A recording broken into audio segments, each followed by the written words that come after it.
Hello my friends, Walter here, tinkering around in the basement. What's on the workbench today? Let's check it out. What we got is a couple of brake valves, rear of the train brake valves.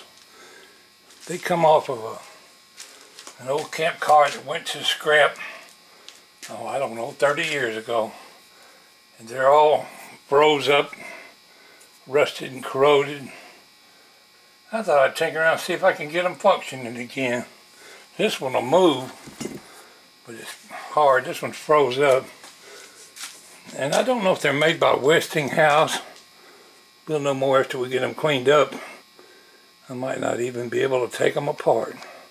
Probably get them open and springs and O-rings and everything else fly every which way. But I'm going to have fun tinkering with it, see if we can clean one of these up. What this is for is for applying the brakes on the train from the rear. All the way to the left, you would be charging the brakes up without making an application. I think this copper tube in here went to a pressure gauge. But the way air brakes work is when the air system is completely charged up, your brakes release. And as long as they stay charged up, they'll stay released. But any reduction in pressure will cause air pressure to go into the brake piston and apply the brakes. And that's basically what this does. When you draw down the brakes, the air, you're reducing the pressure in the train line. And the brake valves under the car would automatically apply the brakes, bring the train to a stop. I don't know whether I could do anything with them or not. I'm definitely going to tinker with them, see if I can get them at least cleaned up and functioning again. But wouldn't it be neat if I could modify one of them scoundrels? Instead of reducing air pressure, to apply air pressure to operate my train horn. Wouldn't that be neat?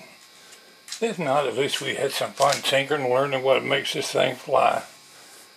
I got two of them here. One had a gauge and the other one didn't. But other than that, they look like they're basically the same model. Come off old camp car. Came from Conrail, N&W, went to scrap years ago. Well, let's see what we can do about taking these things apart. They're pretty cruddy. Got a nice before picture.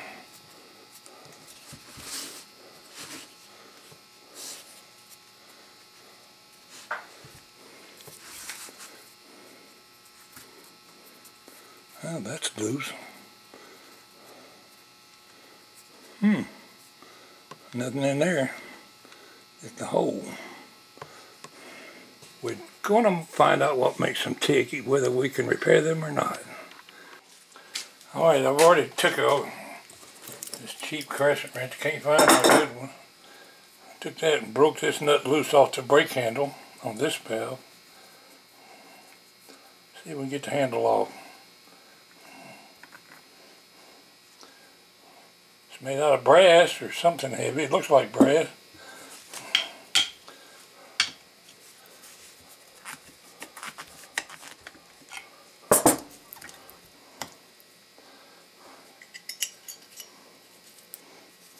Little WD-40, some wire brush with some scrubbing. We're going to make that handle look nice. Alright, let's take these 4 bolts off and pop it open.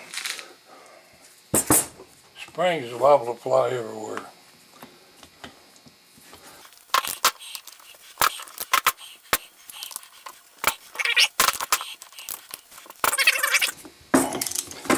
Alright, we got them broke loose. Let's pop it apart.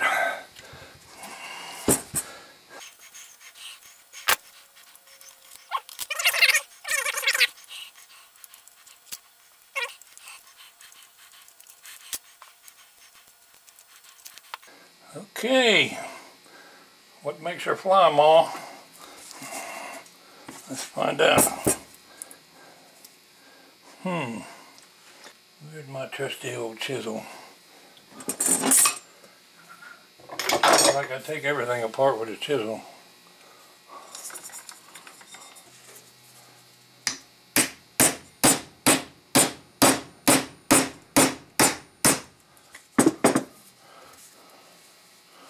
It's moving. It's moving. The whole shebang's trying to come apart.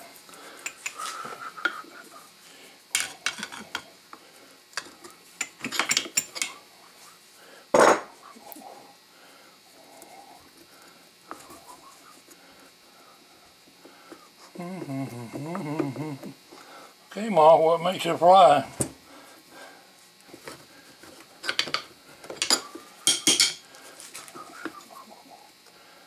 Okay.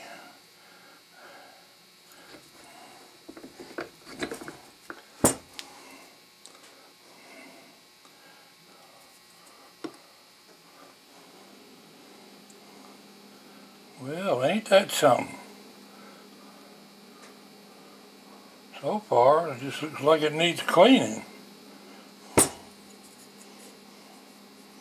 don't see any form of a gasket on there.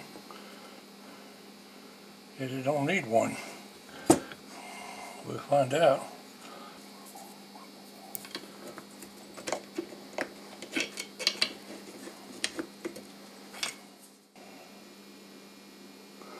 We're gonna make this thing fly, show as the world. Alright, I've been poking at it. I think I got it loose. There it goes. Whoops, there goes the spring too. One little spring. All the brass parts in here are really corroded. Got different size holes for the positions you put it in to apply the brakes. Well, we have succeeded in taking one of them apart, my friends. It's got a lot of dirt in it.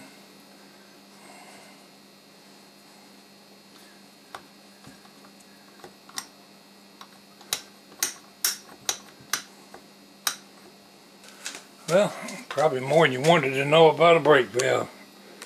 Thanks for watching.